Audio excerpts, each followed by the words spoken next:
जिस समय हमारा संविधान लागू किया गया उस समय मूल संविधान में 395 अनुच्छेद थे और 8 अनुसूचियाँ थीं। समय के साथ इन अनुसूचियों की संख्या बढ़कर 12 हो गई।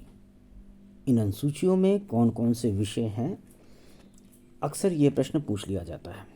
तो आइए देखते हैं किस अनुसूची में क्या रखा गया है, इसको कैसे हम इजीली पढ़ सकते हैं। संघ राज्य भत्ते शपथ आवंटित स्थान अनुसूचित फिर अत्रिमेय में फिर है सूची ज्ञान। 8वीं भाषा और नवम में होता भूमि सुधार। 8वीं भाषा और नवम में होता भूमि सुधार।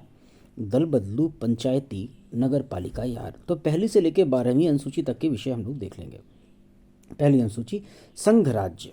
संघ और राज्य का क्षेत्र, कितने राज्य हैं, क्या उनके नाम हैं, उनकी सीमा क्या है, उनका क्षेत्रफल क्या है, इसके बारे में, या संघ के शासित जो प्रदेश हैं सेंट्रल से जो रन करते हैं उनके नाम, उनका क्षेत्रफल वगैरह वगैरह, ये सारी चीज़ें कहाँ रखी हुई हैं प्रथम अनुसूची में। संघ राज्य, इसके बाद भत्ते और फिर शपथ। तो भत्ते हमारे संवैधानिक पदों पर बैठे हुए लोगों के वेतन और भत्तों का जो मामला है, क्या है, कितना है, ये द्वितीय अनुसूची में दिया गया है। संघ राज्य भत्ते शपथ। तृतीय अनुसूची शपथ से संबंधित है।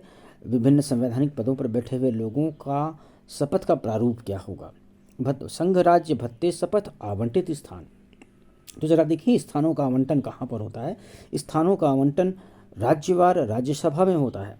तो किस राज्यसभा को कितना सीट्स का आवंटन किया गया है, इसकी सूचना हमको कहाँ मिलती है, चौथी अनुसूची में। संघ राज्य भत्ते शपथ आवंटित स्थान अनुसूचित फिर अत्रिमेय फिर है सूची ज्ञान।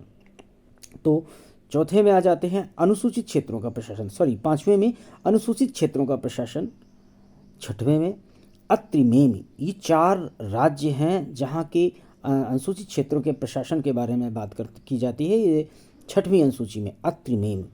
असम, त्रिपुरा, मेघालय, मिजोरम, ये 4 राज्य अनुसूचित फिर अत्रिमेय फिर है सूची ज्ञान। हमारी 7वीं अनुसूची संबंधित है उन विषयों से जो केंद्र और राज्यों के मध्य जिनका आवंटन हुआ है। 3 तरह की सूचियाँ होती हैं, संघ सूची, राज्य सूची और संवर्ती सूची। इसके अलावा एक अवशिष्ट सूची भी होती है। तो सूचियों से संबंधित जो जानकारी है वो 7वीं अनुसूची में आपको मिलेगी कि किस सूची में कौन से विषय हैं और कितने विषय हैं। इसके अलावा आगे चलते हैं तो 8वीं भाषा और नवम में होता भूमि सुधार। तो 8वीं जो अनुसूची है वो मान्यता प्राप्त जो भाषाएं हैं उनके बारे में है, और मान्यता प्राप्त इन भाषाओं की संख्या जो भारतीय संविधान में दी गई है वो है 22। 8वीं भाषा और नवम में होता भूमि सुधार। 9वीं अनुसूची भूमि सुधार से संबंधित है, जिसको 7वें संविधान संशोधन के बाद जोड़ा गया था। 8वीं भाषा और नवम में होता भूमि सुधार। दल बदलू पंचायती नगर पालिका यार। तो दल बदलू ये 10वीं सूची है। वैसे भी 10वीं जो अनुसूची है उसके जो 10 और दल ये साफ साफ सुनाई पड़ते हैं, फोनेटिक साउंड आता है इनमें। तो 10 और दल तो आपको याद रह जाएगा। तो दल बदलू मतलब दल बदल के आधार पर जो निर्भरता होती है सदस्यों की, चाहे वो संसद सदस्य हों, विधानसभा सदस्य हों या किसी भी हाउस के सदस्य हों, उनकी निर्भरता से संबंधित जो मामले हैं, जो तरीके हैं, जो भी उसकी शर्तें हैं, उनको किस में दिया गया है, 10वीं अनुसूची में। दल बदलू पंचायती मतलब पंचायती राज जो हमारे संविधान में जोड़ा गया।